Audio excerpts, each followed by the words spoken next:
Do'stlar, barchamiz kutgan Biotok BM keldi Qiziltepa sanatoriyasiga. Bu apparat yordamida sag'ir kasalliklariga chalingan odamlarga juda foydali. Odam qo'li yetmaydigan nerv tolalarni o'ynatib, qimirlatib harakatga keltiradi. Bu apparatimizda 15 ta kasallikka foydasi bo'ladi. Jumladan yuz nervlarida, ko'z kasalliklari,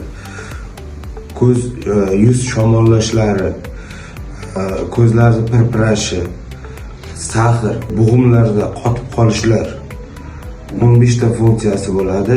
Hamma kasalliklarga deyarli foydali. Qon aylanishni yaxshilab, bo'g'imlardagi og'riqni kamaytirib beradi. Даже grijaga uchun ham juda foydali bo'ladi.